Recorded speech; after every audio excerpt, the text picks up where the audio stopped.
bienvenue sur les cours de Jean-Philippe pour une leçon consacrée aux fonctions holomorphes. Donc dans ce premier tableau, je rappelle des propriétés déjà vues, notamment dans le chapitre sur les nombres complexes. R2 est un espace vectoriel un R espace vectoriel de dimension finie.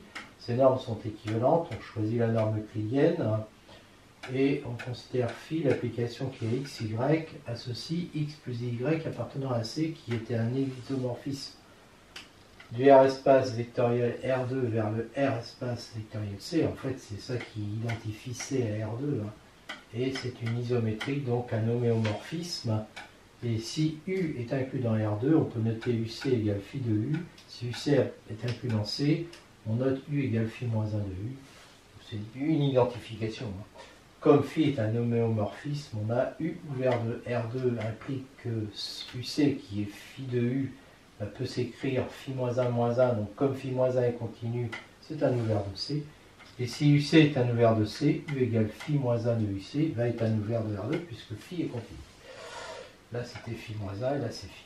Rappel, quand on a une fonction de A vers C, Z0 appartenant à A, f est continu.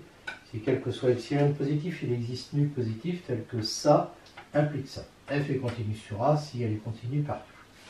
Fg continue en Z0, alors toutes ces fonctions vont être continues en Z0. Et si f de Z0 est différent de 0, on pourra trouver un voisinage de Z0 tel que f de Z sera non nul sur V inter A. C'est facile, ça vient de là.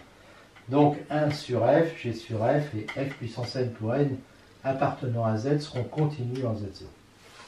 Je ne le démontre pas, ça a déjà été fait. Dérivabilité, U ouvert de C, f de U vers C, Z0 appartenant à U, f dérivable en Z0, si ce truc-là est une limite quand Z tend vers Z0. C'est-à-dire s'il existe L appartenant à C, tel que la fonction définie comme ça si Z est différent de 0 et par L si Z est égal à 0 et continue en Z0. Alors le L sera noté f' de Z0, il est unique et c'est le nombre dérivé en f quand il existe. En Z0, pardon. F dérivable en Z0, ça équivaut à dire ça, qu'il existe L appartenant à C, une fonction epsilon de l'ouvert moins Z0 plus U, on translate vers C, tel que epsilon de 0 égale 0, epsilon continue en 0, et f de Z0 plus H égale f de Z0 plus H fois L plus module de H, epsilon de H, d'accord. F dérivable sur U, si f est... Oui, ça je l'ai déjà dit, ça c'est la différentiabilité. F dérivable en Z0 implique f continue en Z0, ça vient de là d'ailleurs. Fg dérivable en Z0, lambda appartenant à C, alors ces fonctions-là sont dérivables en Z0, et voilà les dérivés. Si f de Z0 est différent de 0, A sur f, G sur f, f puissance n pour n appartenant à Z sont dérivables en Z0, et voilà les dérivés, tout ça c'est connu. Partie réelle, partie imaginaire et conjuguée sont continues sur C, dérivables nulle part. Donc pour partie réelle de Z moins partie réelle de Z0 en valeur absolue, c'est partie réelle de Z moins Z0, et on sait que c'est inférieur ou égal à module de Z moins Z0, donc ça assure la continuité en Z0, idem pour imaginaire. Et puis pour le conjugué, il suffit de remarquer que conjugué, valeur module de conjugué de Z moins conjugué de Z0 est égal à module de conjugué de Z moins Z0 égale module de Z moins Z0, ça assure aussi la continuité. Alors maintenant, pour la dérivabilité, pour la fonction Z bar, on étudie ça, et donc ça fait Z0 bar moins Z0 bar plus H bar, donc ça fait ça. On prend la suite 1 sur N, donc N bar sur 1, alors ça tend vers 0, mais ça tend vers 1, et ensuite on prend la suite Hn égale I sur N, qui tend vers 0, mais ça du coup c'est égal à moins I sur N sur I sur N, ça fait moins 1, ça tend vers moins 1, c'est pas égal à 1, donc c'est pas dérivable en Z0, quel que soit Z0, d'accord. Partie réelle de Z, c'est Z plus Z bar sur 2, donc Z bar est égal à 2 parties réelles moins Z. Si partie réelle était dérivable en Z0, comme celle-là est dérivable, eh bien j'en déduirais que Z bar serait dérivable, or en Z0, et on a vu que ce n'était pas le cas. Donc ça veut dire que partie réelle n'est pas dérivable en Z0, idem pour partie imaginaire. Et puis je rappelle aussi la composition avec deux ouverts, f de u inclus dans u', si f est dérivable en z0 et g en f de z0. Alors g rond f est dérivable en z0 et g rond sa dérivée en z0 est égale à f' de z0 multiplié par g' en f de z0. Et f g dérivable implique que g rond f est dérivable et la dérivée de g rond f est égale à f' fois g' rond f. Alors on n'a pas tout dit, on n'a pas cité toutes les nombreuses fonctions dont on connaît les dérivées, et puis les formules de dérivées, etc. Hein, mais juste un minimum pour la suite. Soit f, une fonction définie sur un ouvert u de c, à valeur dans c, on va reprendre u' égale l'ensemble des couples xy de R2 tels que x plus y appartient à u, u', on sait, est ouvert, et phi, cette application-là. Alors, phi tilde, f tilde, pardon, c'est ça. Donc à xy, ça associe quoi? Phi de xy, c'est x plus y. Donc après, c'est f de x plus y. Et là, c'est retour à deux coordonnées. Donc ça fait ça. D'accord? Phi, phi moins 1 sont continus. Et f est égal à phi rond f tilde rond phi moins 1. Donc, si f est continu, comme phi et phi moins 1 le sont, f tilde est continu. Alors, je parle en x0 plus y, y0. Et puis, si phi tilde est continu en x0, y0, eh bien, là, grâce à ça, phi tilde continue, les deux autres sont continus, f va être continu en x0 plus y0. Enfin, voilà. Donc, il y a bien l'équivalence. Alors ça, évidemment, ça équivaut à dire ça, hein, puisque f tilde, ses coordonnées, c'est p et q. Alors, on a les formules de Cauchy. Plus exactement, les formules de Cauchy, ça va être ça, mais on a ça. F dérivable en z0 égale x0 plus y, y0, ça équivaut à dire que f tilde est différenciable en x0, y0, et qu'on a des ronds p sur des ronds x en x0. Alors x0, je vous rappelle que... Ah oui, c'est ça, x0. J'ai peut-être pas dit ici, mais c'est ce truc-là. Et donc, on a des ronds p sur des ronds x en x0 égale des ronds q sur des ronds y en x0, des ronds p sur des ronds y en x0 égale moins des ronds q sur des ronds x en x0. Voilà, j'appelle ça E. On a alors f' de z0 qui est égal à ça, et des ronds f tilde sur des ronds x. Alors, lui, des ronds f tilde sur des ronds x, il faut bien voir quelles sont ses coordonnées. C'est des ronds p sur... Il y a, en des ronds x, c'est des ronds p sur des ronds x, des ronds q sur des ronds x. D'accord? Donc ça va faire ça. Et puis, des ronds f tilde sur des ronds y, c'est des ronds p sur des ronds y, des ronds q sur des ronds y. Voilà. Alors, on va démontrer tout ça. On suppose d'abord que f est dérivable. D'accord? Alors, x0, on va prendre x0 égale ça. uv qui appartient à moins x0 plus y'. H égale... alors, H, c'est U plus IV, qui appartient à moins Z0 plus U. Et donc, j'en parlais après, je vais avoir F, puisque F est dérivable, je vais avoir F de Z0 plus H égale F de Z0 plus H, F' de Z0 plus module de H, epsilon de H, ou epsilon qui s'annule en 0 et continue en 0. Voilà. F de Z, alors là, elle est définie sur moins Z0 plus U. F de Z0 plus H égale ça. Et là, si j'appelle F' de Z0 égale A plus IB, là, H c'est U plus IV, donc ça fait ça. Ça me fait, je développe quoi. Et donc ça fait ça. Plus ça. Puis, alors, mon grand H, le petit H, c'est U plus IV, d'accord? Et donc, le grand H que je prends, c'est UV. D'accord? Donc, en fait,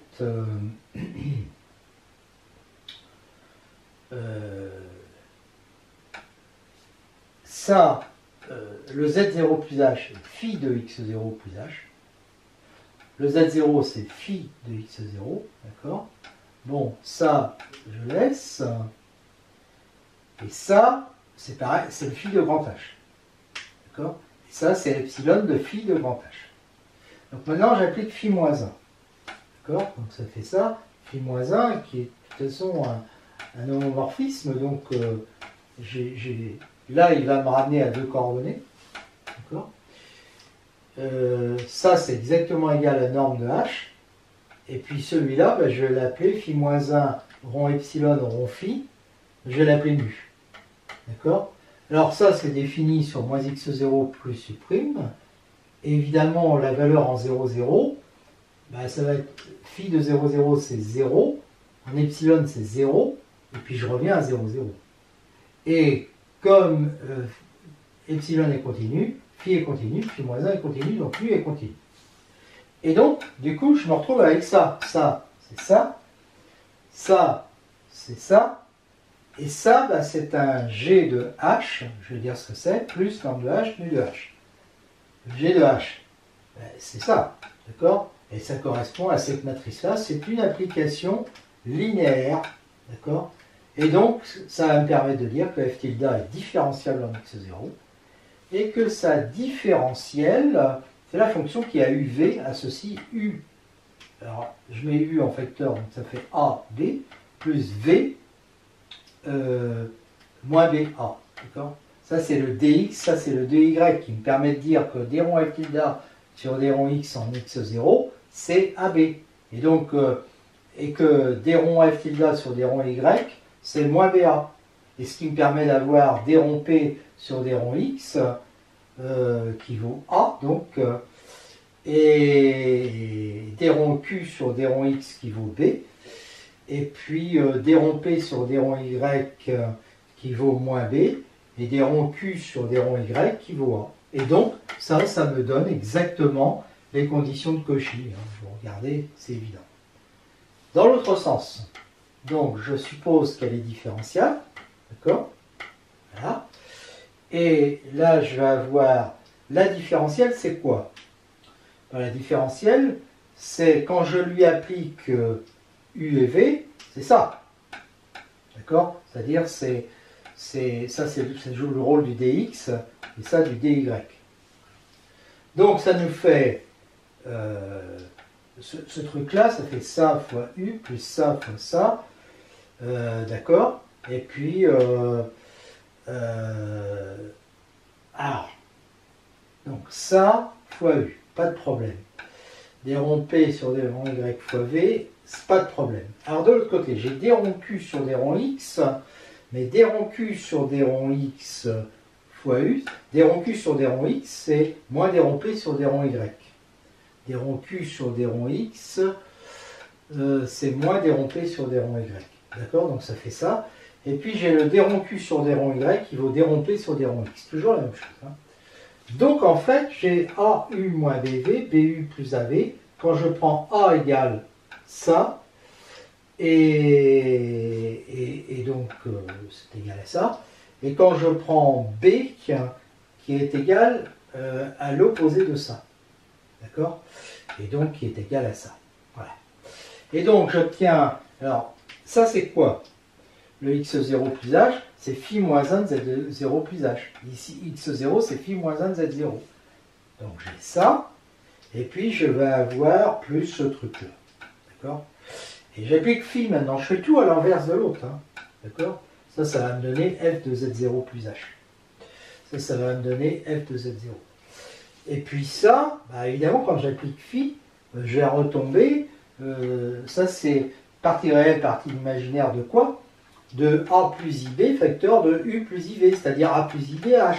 Voilà. Plus la norme de H, parce que ça, c'est pareil que ça. Et puis là, je vais avoir un epsilon de H, condition de poser que epsilon, c'est ça. Donc en 0, bah, évidemment, ça vaut 0, puisque ça vaut 0. Voilà. Et puis, c'est-à-dire, phi moins 1 de 0, ça nous fait 0, 0. Tu appliques nu, ça fait 0, 0, puis tu appliques phi, ça fait 0. Et epsilon est continu en 0. Voilà, puisque les nu est continu, puis les autres sont continus aussi. Et donc, j'obtiens exactement ça, qui me dit donc que h est dérivable et que sa dérivée est égal à A plus IB. Mais A plus IB, il n'y a qu'à regarder ce que j'ai écrit ici. Ça me fait d rond P sur d rond X en X0, plus I d rond Q sur d rond X, plus IB en X0. Et puis, c'est égal aussi à d rond Q sur d rond Y en X0, moins I d rond P sur d rond Y en X0. Et ça, c'est exactement ce que j'ai écrit là.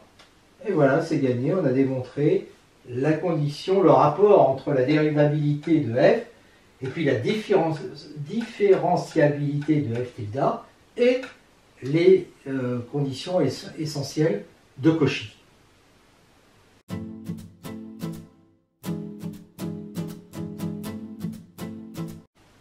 En résumé, se donner une fonction f de u de c ou se donner une fonction f tilde de u' vers R2, ça revient au même. Et f est dérivable si et seulement si f tilde est différentiel. Avec les formules de Cauchy. Bon, on a ces formules-là, donc, ça je rappelle que dx c'est la projection sur les x et dy sur y. On a ça, et la différentielle de f en z0, c'est l'application comme ça, qui a h égale u plus iv, associe ça. Elle est linéaire par rapport à h. Ça, quand je le dérive, je trouve ça. Et c'est exactement ça. Parce que si j'applique le couple UV à cette différentielle, je vais trouver en première coordonnée d rond P sur d rond X U, moins d rond Q sur d rond X V, d rond Q sur d rond X U, plus d rond P sur d rond X V. D'accord? Si je note ça, j'ai exactement ça. df0 en u plus iv, c'est ce que je viens de dire, est égal à ça, où phi est cette application. Notation, une forme différentielle sur un u vers u de c, ça va être une application oméga de u vers LC vers C, donc l'application linéaire de C vers C. Si f appartient à u, oméga z est de la forme t donne lambda t, qui est la seule application linéaire possible, où lambda égale oméga z en 1, qui dépend de z, donc que je note f de z. On note oméga égale oméga f égale f de z dz, où f va de u vers c. Se donner oméga, ça revient à se donner f. Voilà. C'est pour ça que l'oméga, je le note oméga f. Si f de x plus y est égal à p plus iq, et avec cette notation-là, bah j'ai oméga f qui est égal à ça. D'accord. Voilà. Bon, qu'est-ce que je voulais dire? On a une bijection évidente de l'ensemble des formes différentielles définies sur l'U vers U', donc l'ensemble des trucs comme ça, et l'ensemble des formes différentielles définies sur l'U vers U, c'est-à-dire l'ensemble des trucs comme ça.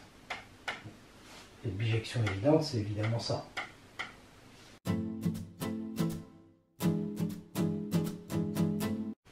Fonction holomorphe, f, une fonction d'un U vers U de C vers C, on dit qu'elle est holomorphe si f est dérivable sur U. Exemple, fonction constante et z puissance n. Si f est une fonction constante, donc elle est holomorphe, et sa dérivée en plus est égale à 0, c'est évident. On prend la définition du nombre dérivé. F de U vers C, on suppose que U est ouvert et connexe de C. Bon, là, on a fait un chapitre sur la connexité. Si f est holomorphe et que f' est égal à 0, c'est la réciproque de ça, alors f est constant. On reprend ça. On sait que U' est un ouvert, car phi est continu. De plus, il est connexe, et phi-1 est continu. De plus, U est connexe et phi-1 est continu. Donc son image par phi-1 est inconnexe. F est holomorphe, donc on a cette fonction différentiable. Et f' de x plus y, on le sait, est égal à ça, mais elle est égale à 0, quel que soit x, y, appartenant à U', si bien que d rond P sur d rond x égale d rond Q sur d rond x égale 0 sur U', et grâce aux formules de Cauchy, les deux autres aussi. Donc la différentielle est nulle. Comme U' est un ouvert connexe de R2, eh bien, f tilde, la fonction f tilde, est constante. Ça, c'est grâce à la connexité. Donc P et Q sont constants. Donc on a ça, quel que soit x, y. Et comme f de x, y est égal à ça, ça fait a plus ib constant. D'accord? Donc f est constante sur U.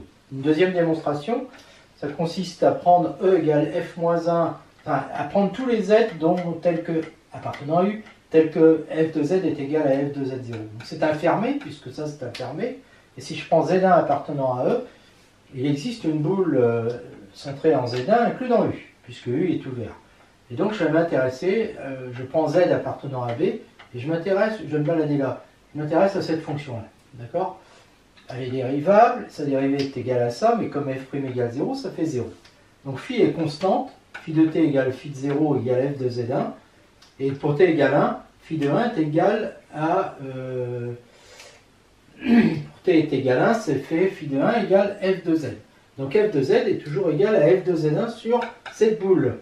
Mais f de z1, comme z1 appartient à E, f de z1 est égal à f de z0.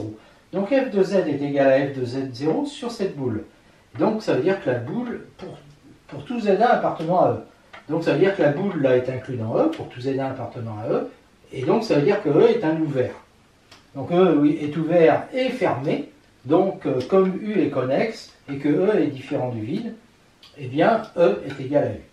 Donc f de z est égal à f de z0 sur U, ce qui veut dire que f est constante. Toutes ces fonctions-là, elles ne sont pas holomorphes, alors ça on le sait parce que sont dérivables en aucun point, on l'a déjà démontré.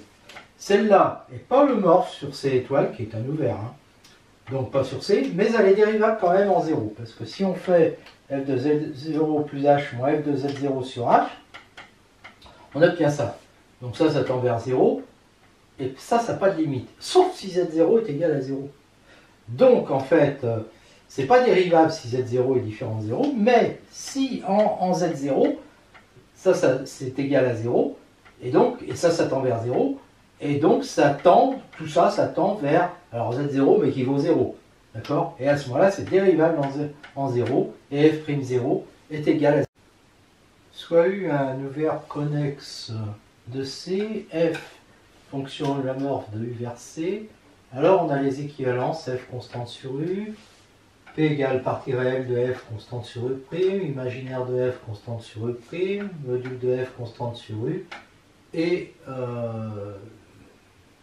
conjugué de f holomorphe sur U. Donc on a toujours ça et ça. Bon, bah, si f est constante, p et q sont constantes, donc 1 implique 2, et même 3 d'ailleurs. Formule de Cauchy nous donne ça, donc si p est constante, ben, on a ça, et donc tout le reste est nul. Et comme f' est égal à ça sur U, on en déduit que f est constante, puisque f' est égal à 0. On utilise là la propriété vue précédemment pour les fonctions holomorphes. Donc 1 équivaut à 2, de même 1 équivaut à 3, f constante implique que le module de f est constante, donc 1 implique 3, implique 4, pardon. 4 implique 5. Ben oui, si le module de f est égal à k, si k égale 0, ça veut dire que f est égal à 0, fonction constante, donc holomorphe. Sinon, ça veut dire ça. Et donc, ça veut dire que f bar est égal à k2 sur f. Donc, k2 sur f, comme f ne s'aligne pas, c'est holomorphe.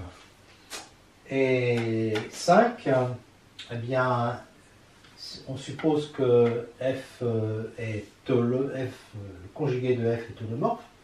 Donc, on a les formules de Cauchy, d'accord, qui nous disent que ça est égal à ça et ça égale ça. Parce que par rapport au Cauchy habituel, qu'on a pour f d'ailleurs, hein, pour f on a ça, et bien Q est remplacé en moins Q. Et bien justement, de ces deux expressions, on obtient que tout est égal à 0, et donc f' est nul, et donc f est constante d'après la propriété démontrée avant.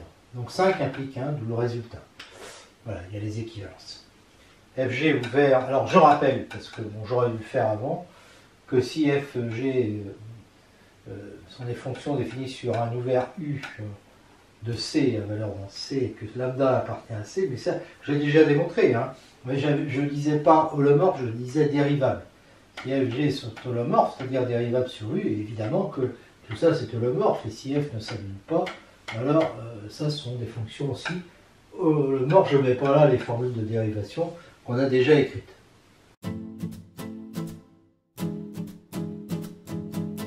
Fonction analytique. On a une fonction f définie sur un Une ouvert U de C à valeur dans C, elle est analytique en Z0 appartenant à U si F est développable en série entière au voisinage de Z0. C'est-à-dire qu'il existe un R positif suffisamment petit et une suite à N, telle que pour Z appartenant à la boule de centre Z0 et de rayon R qui est incluse dans U, ça c'est toujours possible parce que U est ouvert, eh bien on a F de Z qui est égal à la somme des AN Z moins Z0 à la puissance N. Ça équivaut à dire par translation qu'il existe R, peut-être que pour T appartenant à la boule de centre 0 et de rayon R qui elle est incluse dans moins Z0 plus U, on fait une translation, Z, on remplace le Z par Z0 plus T, donc F de Z0 plus T est égal à la somme des Rn T puissance N. D'accord. Donc 1 est équivalent à 2, c'est évident. Et ça équivaut à dire qu'il existe donc une fonction G définie sur l'ouvert moins Z0 plus U à valeur dans C, développable en série entière au voisinage de 0, tel que F de Z est égal à G de Z moins Z0. Ça c'est évident. Pour ça, c'est presque évident, je vous laisse regarder. Hein.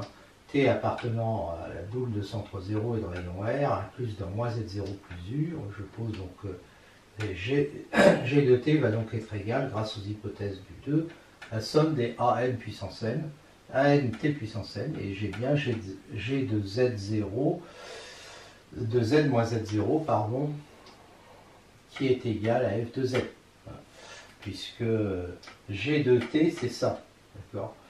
Voilà, donc je remplace Z par Z0 plus T.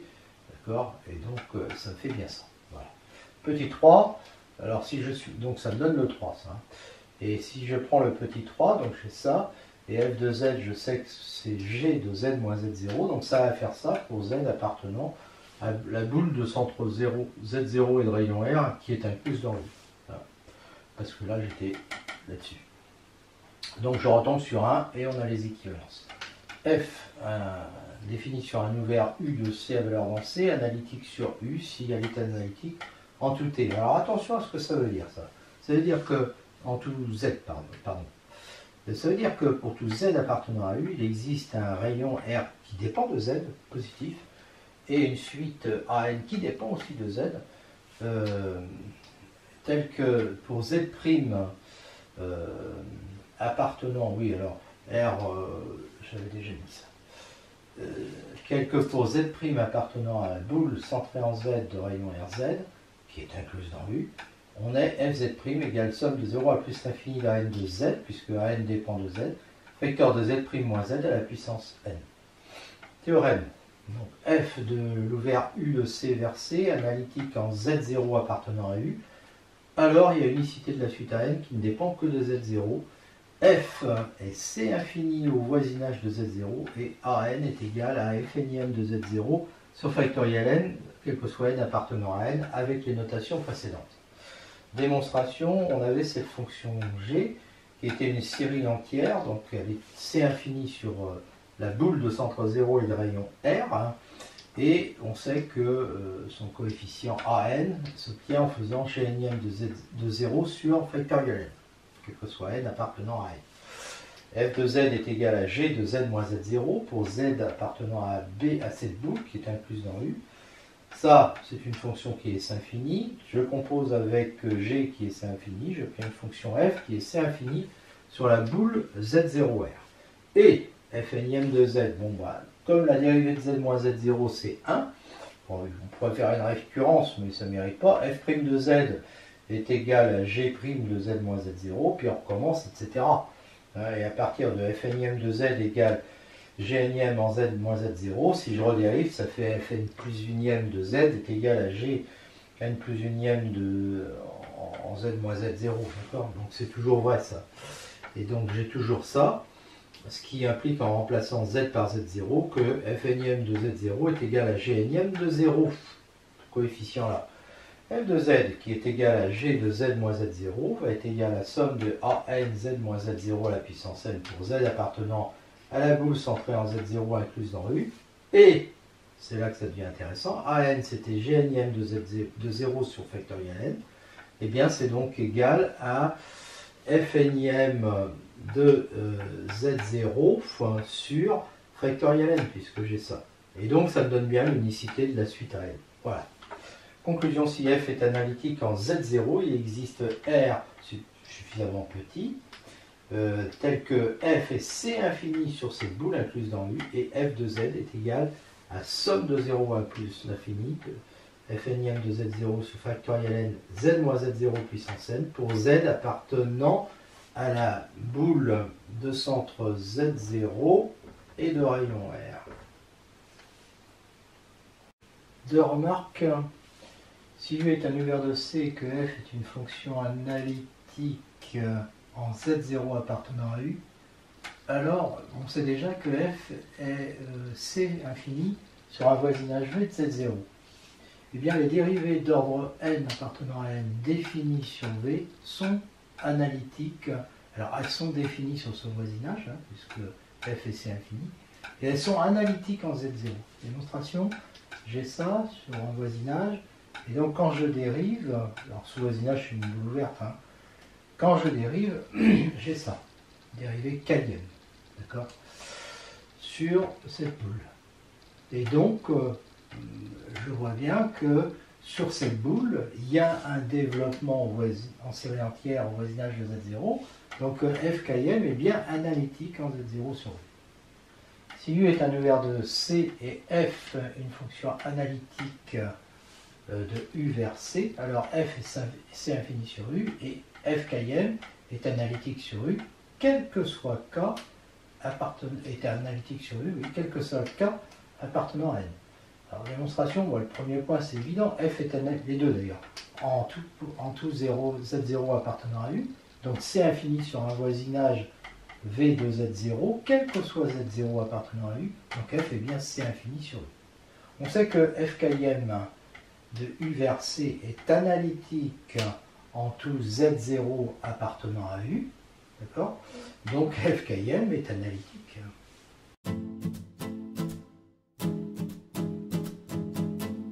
Exemple de fonction analytique, si P est une fonction polynomiale, alors elle est analytique sur C. En effet, j'ai ça, je prends Z0, je calcule ça, puis je développe. Donc c'est somme de J égale 0 à K, de J parmi K, T puissance J, Z0 à la puissance K moins J. Donc je vais te faire toute cette somme, là, comme K varie jusqu'à N, le terme de plus haut degré en T, ça va être T puissance N. Donc je vais obtenir un truc comme ça.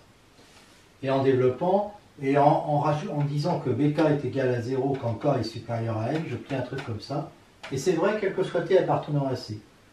Donc c'est bien analytique. Donc ça veut dire que F est analytique sur C. F de Z égale 1 sur Z, sur C étoile, qui est bien un ouvert de C, puisqu'on enlève le fermé 0. Soit Z0 appartenant à C étoile, je prends une boule qui est incluse dans C étoile, et je prends ça. Donc j'ai f de Z0 plus T qui est égal à ça, je factorise Z0 et j'obtiens ça. Puis ensuite je développe, hein, parce que je connais le développement en série entière de 1 sur 1 plus T. Voilà, donc ça me fait ça. Et j'ai le droit de l'écrire parce que le module de T sur T0 est inférieur à 1, vu que le module de T est inférieur au module de T0, de Z0. Donc, et puis ça, je fais rentrer le Z0, là, je fais un truc comme ça. Voilà. Et donc f est bien développable en série entière sur B0 R', donc f est analytique sur C. Si j'ai f et g analytique en Z0 et lambda appartenant à C, bah, lambda f plus g va être analytique en Z0. En effet, je vais trouver une boule telle que ça soit développable, telle que f soit développable en série entière, une autre telle que G soit développable en série entière, et je vais prendre Z inférieur au plus petit des deux rayons. Et donc à ce moment-là, j'aurai ça, cours sur les séries entières. Donc, composition maintenant, plus délicat ça, mais on va utiliser un théorème qui rend les choses simples. F est un ouvert de C, U est un ouvert de C, F est analytique en Z0 qui appartient à U. U' est un ouvert de C tel que f de U est inclus dans U' et j'ai une fonction analytique en f de 0. Alors, G rond f est analytique en Z0. Démonstration, je sais qu'il existe une fonction f1 définie sur moins Z0 plus U vers C qui à T fait correspondre f de z0 plus t tel que f1 de t est égal à la somme est développable au voisinage de 0 en série entière, c'est-à-dire que j'ai ça pour un R petit tel que cette boule soit inclue dans moins z0 plus u. Et j'ai la même chose avec la fonction g, sauf que là, au lieu d'être moins z0, c'est moins f de z0 plus u prime, et u donne g de f de z0 plus u, ça c'est ma fonction g, et g de u est égal à somme de 0 à l'infini de bn u puissance n sur une boule comme ça qui est incluse là-dedans. Alors je prends f est égal à f1 moins f de z0. Alors je sais que a0 est égal à f de z0, c'est évident ça.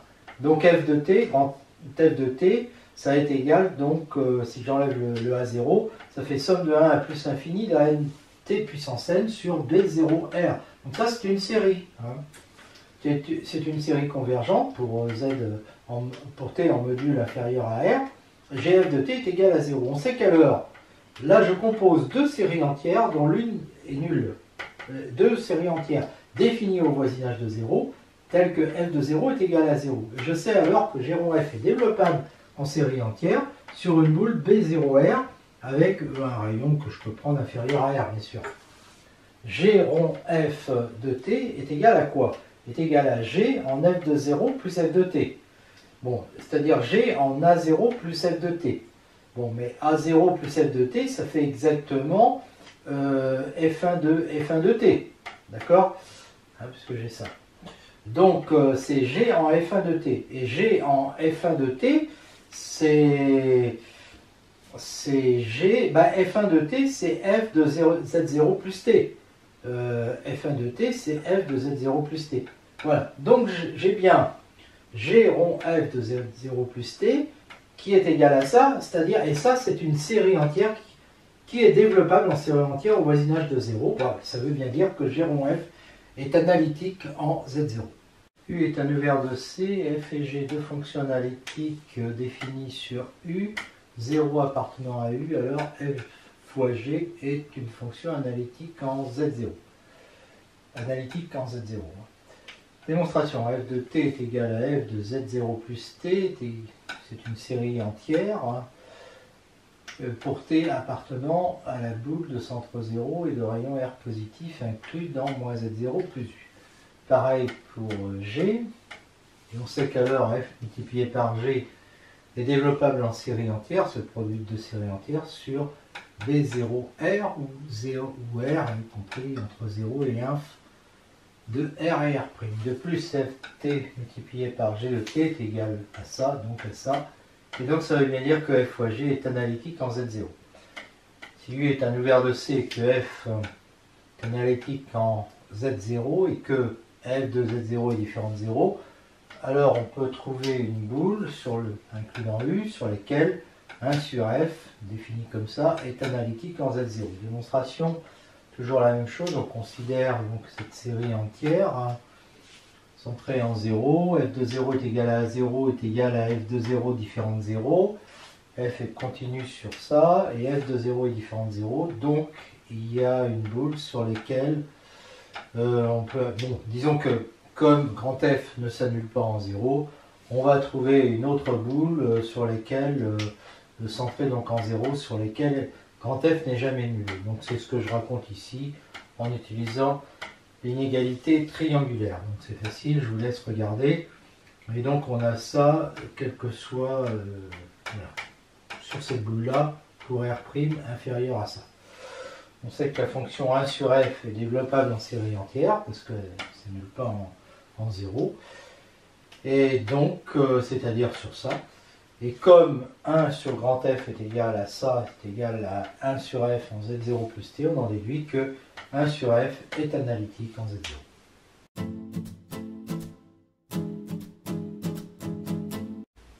Théorème.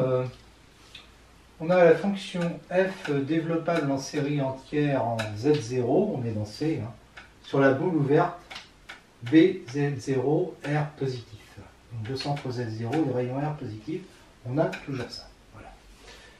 On sait que f est C infini sur B0Z, 0R, Donc, elle va être holomorphe et que an est égal à f énième de z0 sur factoriel n.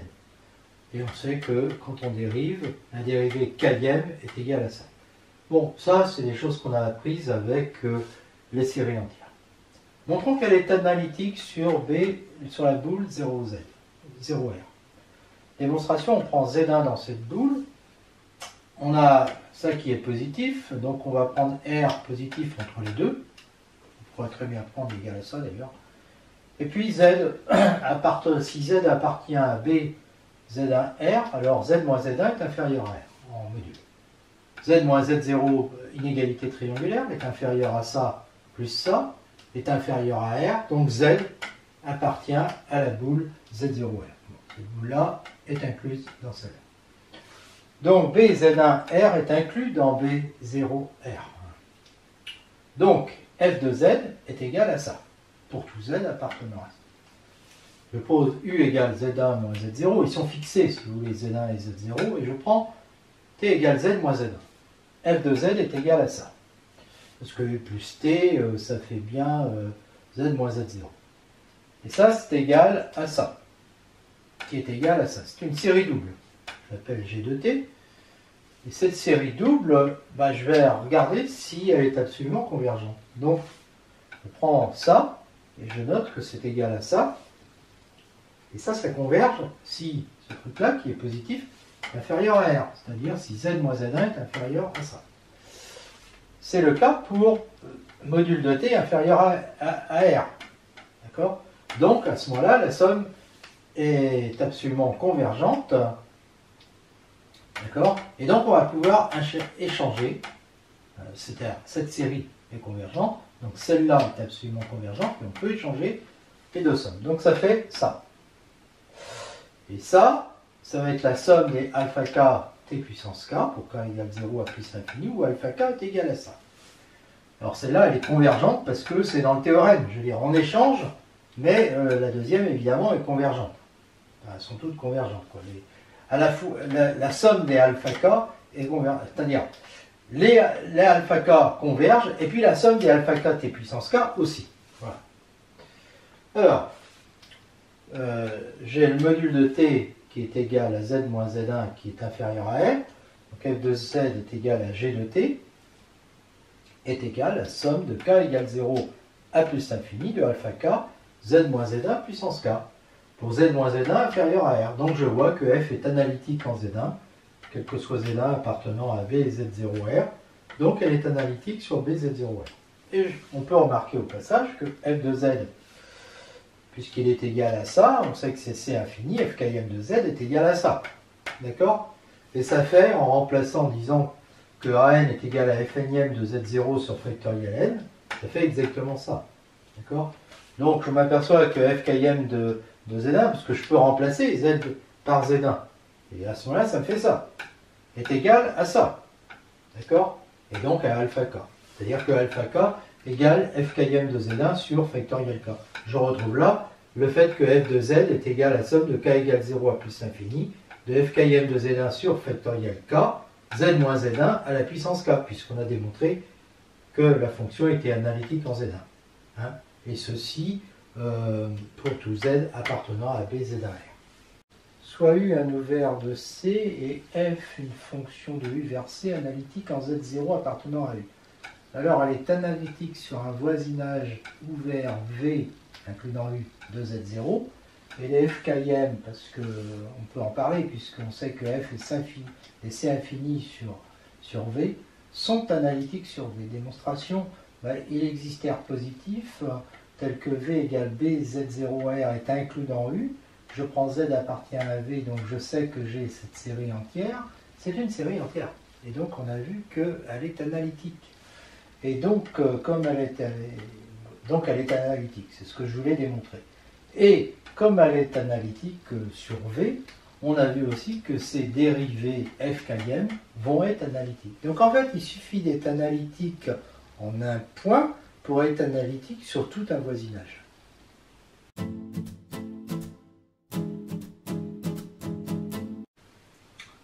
Théorème. Soit f une fonction définie sur un ouvert U de C à valeur dans C, analytique, et soit Z0 appartenant à U. Petit 1. Si toutes les dérivées d'ordre n, on sait qu'elle est analytique, hein, donc elle est C infini. Si en Z0 toutes les dérivées d'ordre n sont nulles, alors f est égal à 0 sur un voisinage ouvert V de Z0. On peut choisir inclus dans U, évidemment, puisque U est ouvert. Petit 2, si U est un ouvert connexe. Là, je rajoute la connexité. Ça s'appelle un domaine. Et si f égale 0 sur un voisinage ouvert V de Z0, V inclus dans U, alors f est égal à 0 sur U. Démonstration, petit 1, il existe R positif tel que on est ce développement en série entière au voisinage de Z0 sur cette boule. Je prends la somme partielle, elle est nulle parce que tous les FKM de Z0 sont nuls. D'accord ? Donc, maintenant, je fixe Z, j'ai ça qui tend vers F de Z, c'est la définition de la somme d'une série convergente. Hein. Ça fait 0, donc F de Z est égal à 0, quel que soit Z appartenant à BZ0R. Ça y est, on a le voisinage ouvert. Petit 2, F égale 0 sur un voisinage ouvert de U, donc il existe R0 positif, tel que si Z appartient à BZ0R0, alors F de Z est égal à 0. Je considère la collection des Z appartenant à U qui admettent un voisinage ouvert sur lequel F est égal à 0, c'est-à-dire la même chose que Z0. Alors c'est bien un ensemble, hein, parce que ça peut s'écrire comme ça. Hein. Ensemble des Z, tel qu'il existe RZ positif, tel que la boule soit inclue dans U, et que si T appartient à cette boule, alors F de T est égal à 0. Z0 appartient à E, donc E est différent du vide. Soit Z appartenant à E, F est égal à... Alors, oui, une petite remarque, si Z appartient à E, là, j'ai F qui est égal à 0 sur cette boule, et Z, il appartient à cette boule, d'accord? Donc, je vais avoir F de Z égale 0. Soit Z appartenant à E, F égale 0 là-dessus, BZRZ est ouvert, donc je peux... Donc, si T appartient à BZRZ, il existe RT positif, tel que l'on ait cette inclusion.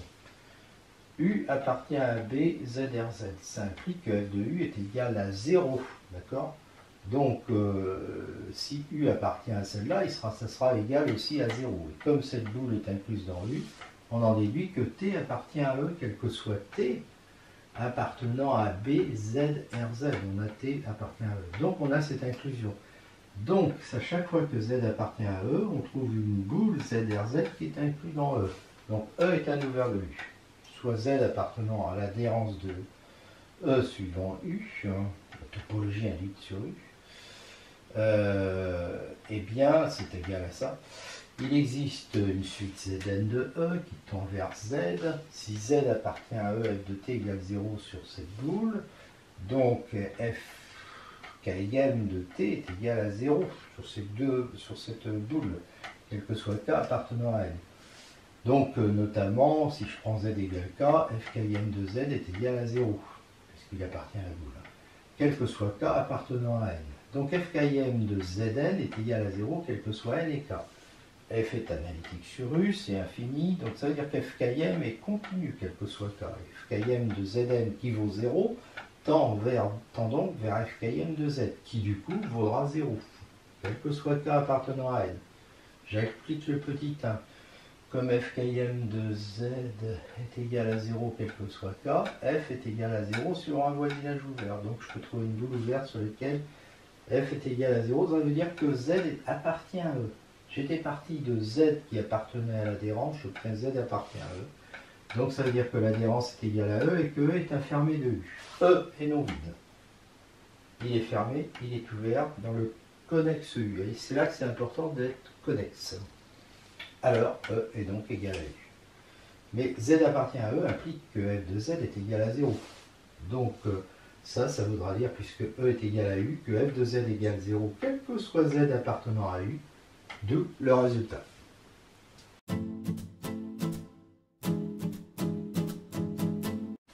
Conséquence, U est un ouvert de C, F et G des fonctions analytiques sur U, Z0 appartenant à U.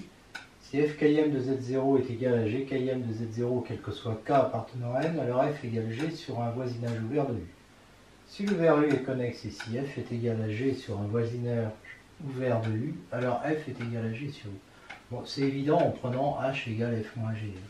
parce qu'à ce moment-là, ça fait HKM de Z0 est égal à 0, quel que soit K, donc H égale 0, donc F égale G. Et puis, si l'ouvert est connexe et que F est égal à G sur un voisinage ouvert de U, ça veut dire que H égale 0 sur un voisinage ouvert de U, et donc H égale 0 sur U, donc F égale G. Si l'ouvert U est connexe et que FKM de Z0 est égal à 0 quel que soit K appartenant à N, ça équivaut à dire que F est égal à 0 sur U. FKM de Z0 est égal à GKM de Z0 quel que soit K, ça équivaut à dire que F est égal à G sur U. Démonstration, avec H égale F moins G, il suffit de faire ici. Si on a ça, on a ça, c'est évident.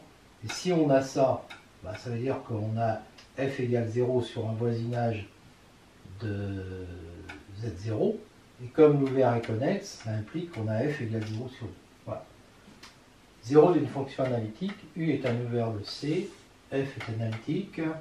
On dit que Z0 appartenant à U est un 0 de F si F de Z0 est égal à 0. Supposons ça. Si F' de Z0 est différent de 0, on dit que c'est un 0 simple. Si F' Z0 est égal à F de Z0 est égal à 0, et si F seconde est différent de 0, on dit que c'est un 0 double. Si F de Z0 égale 0, et si tous les FKM de Z0 sont égaux à 0, quel que soit K, on a vu que F égale 0 sur un voisinage ouvert. Sinon, il y a F de Z0 qui est égal à 0, j'ai supposé que c'était un 0, hein. Et il y en a un des FKM de 0 qui est non nul. Donc je prends le plus petit, et donc on a donc P qui appartient à une étoile, hein, car F de Z0 est égal à 0. FZ0 jusqu'à FPM, P moins unième de Z0 c'est égal à 0, celui-là est différent de 0, c'est un 0 d'ordre P.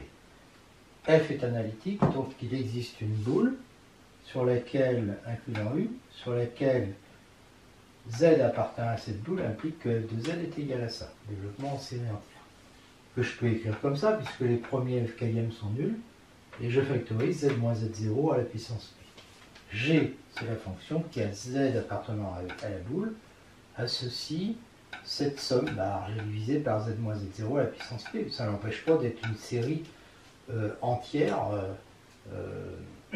qui a le même rayon de convergence que la première, et donc elle existe parfaitement. C'est une série entière, donc analytique, et évidemment G de Z0 est différent de 0 parce que FPM de Z0 est différent de 0. Théorème, si D est un domaine, donc un ouvert connexe de C, si F est une fonction analytique de D vers C non nulle, alors les zéros de F sont isolés. C'est-à-dire que si F0, F de Z0 est égal à 0, on peut le mettre dans une boule, donc centrée en Z0, tel que si Z appartient à cette boule mais qui n'est pas égal à Z0, F de Z est égal à 0. Or, en fait, F est nul juste en Z0. Démonstration, soit Z0 un 0 de F, les FKM de Z0 ne sont pas tous nuls, sinon on aura F égale 0 sur un voisinage ouvert de Z0, et comme D est un ouvert connexe, on aura F de F égale 0, donc Z0 est un 0 d'ordre P supérieur ou égal à 1, et on a vu qu'on avait ça, hein, avec la même fonction G que précédemment sur une boule BZ0 R0. G est analytique, donc continue sur BZ0 R0 et GZ0 différent de 0, donc GZ est différent de 0 sur une boule qui est incluse dans celle-là. Et donc, si je prends Z appartenant à cette nouvelle boule, mais différent de Z0, je vais avoir quoi? Je vais avoir F de Z qui est égal à ça, d'accord? Mais Z n'est pas égal à Z0, donc ça, c'est pas nul. Et ici, G de Z, lui, il n'est pas nul non plus. Donc le produit, il n'est pas nul. Donc F de Z est différent de 0. Et bien, ça veut bien dire que Z0 est un 0 isolé. C'est ce qu'on voulait démontrer. Conséquence, soit D un domaine, donc un ouvert connexe de C, F une fonction analytique sur D non nulle. Donc les zéros sont isolés. Si K est un compact de D, alors le nombre de zéros de F dans K est soit 0, il n'y a pas de 0, ou fini. Donc je considère ça. Et alors je suppose qu'il y a au moins un 0 dans K, donc ça c'est non vide. Je vais démontrer qu'il est fini. Je vais d'abord prouver que c'est un compact. Si Zn est une suite de delta, une suite du compact K, donc on en extrait une sous-suite convergente vers Z dans K, mais les ZNK appartiennent à delta, donc F-1, ils appartiennent à F-1 de 0, hein, les F de ZNK sont nuls, et par ailleurs, comme ZNK converge vers Z et que F est analytique, donc continu, F de ZNK converge vers F de Z. Donc comme ils sont tous nuls, F de Z est égal à 0, donc Z appartient à delta. Donc de toute suite de delta, on a extrait une suite convergente dans delta, donc delta est compact. Pour chaque Z, il existe une boule de centre Z et de rayon RZ, hein, inclus dans D, tel que on est ça, puisque le 0 est isolé. Delta est inclus dans l'union des boules. Bon, c'est évident ça. Recouvrement, de ce recouvrement ouvert du compact delta, on peut extraire un sous-recouvrement fini. Les 0 de F qui sont dans K sont dans K inter F-1 de 0 égale delta, forcément, puisqu'ils doivent être là-dedans. Donc Z appartient à delta, implique qu'il existe un I, tel que Z appartient à une boule. D'accord ? Si Z est égal à un ZI, F de Z est égal à 0, puis sinon F de Z est différent de 0. Donc les 0 de F, c'est exactement les ZI. Donc ils sont en nombre fini, et delta est fini. Conséquence, soit la série entière F de Z égale somme des AN Z moins Z0 à la puissance n sur une boule ouverte de convergence, on dit que de convergent. Alors, elle est analytique évidemment. On suppose que l'un des AN est différent de 0, donc que F est différent de 0. Un des Fn de Z0 est différent de 0. Et on prend petit r entre 0 et R. Ça c'est la boule fermée de centre Z0 et de rayon petit r. C'est un fermé borné, donc compact, qui est inclus dans l'ouvert connexe BZ0R, donc qui admet un nombre fini ou nul de 0. Là-dessus, il y a un nombre fini ou nul de 0. Le nombre de 0 de BZ0R, lui, il va être nul ou dénombrable. En effet, BZ0R, le nombre de Z0, c'est ça, qui sont dans BZ0R. Ça peut s'écrire comme ça. Union des boucles fermées de centre 0, Z0 et de rayon R moins R sur N. Quand N tend vers plus l'infini, ça tend vers 0. Et donc, on a une égalité parfaite. Inter F moins 1 de 0. Et donc, ça nous fait ça. Et sur chacun de ces trucs-là, ça c'est un compact. C'est les boules fermées, inter F moins 1 de 0. On a vu que c'était un compact. Sur ce compact-là, il n'y a qu'un nombre... soit le compact il est vide, soit il est fini. Donc là, j'ai une réunion dénombrable d'ensembles qui sont vides ou finis. Donc je vais obtenir un ensemble qui est vide ou qui est dénombrable. Alors attention, hein, dénombrable, ça peut être infini dénombrable, bien sûr.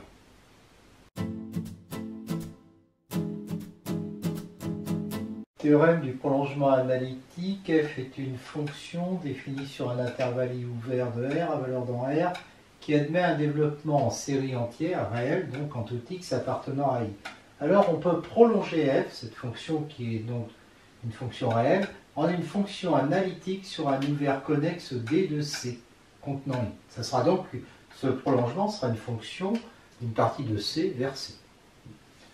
Démonstration, quel que soit x appartenant à I, eh bien, elle a un développement en série entière autour de x, donc on a ça.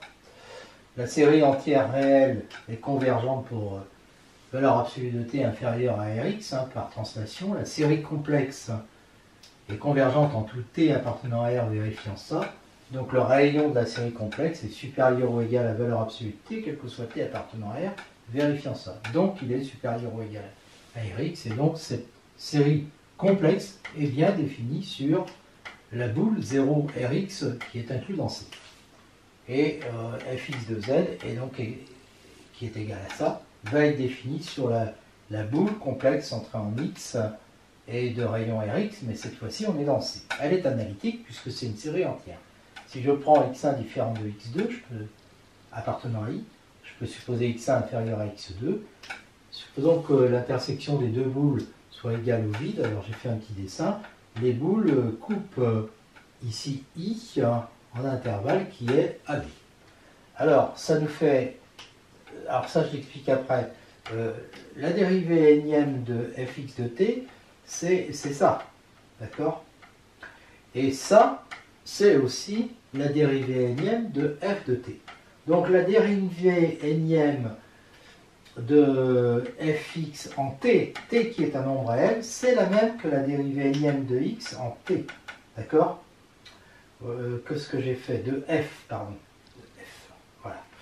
Et donc, la dérivée énième ici, c'est la dérivée énième de f, c'est la dérivée énième de f en x2, quel que soit t, et quel que soit n.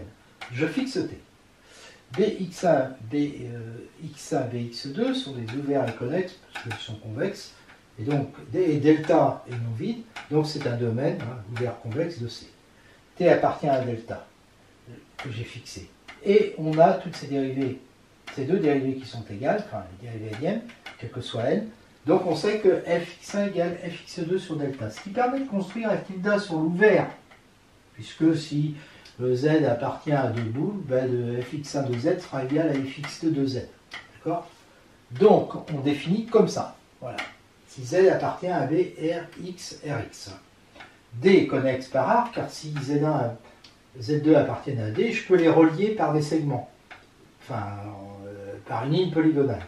Hein, c'est-à-dire j'ai Z1 qui appartient à ça, Z2 qui appartient à ça. Je relie le segment Z1 X1, il appartient à ça. Le segment Z2 X2 appartient à ça parce que les boules sont convexes, parce que donc connexes, enfin elles sont convexes, hein, pardon. Et X1 X2 lui est inclus dans I qui est inclus dans D parce que I est un intervalle. Donc D est connexe par arc. Parce qu'on peut relier les points en restant dans D. Donc il est convexe, il est connexe. Soit Z appartenant à D. Il existe X appartenant à I, tel que Z appartient à BX Rx. Et f tilde de Z est égal à fx de Z sur BX Rx. D'accord?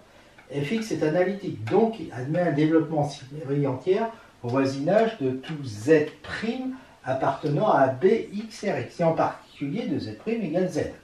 Donc il existe R positif tel que on est ça, et que si Z' appartient à BZ R, eh bien, là, il y a une série entière, donc somme de Bn, Z' moins Z à la puissance n.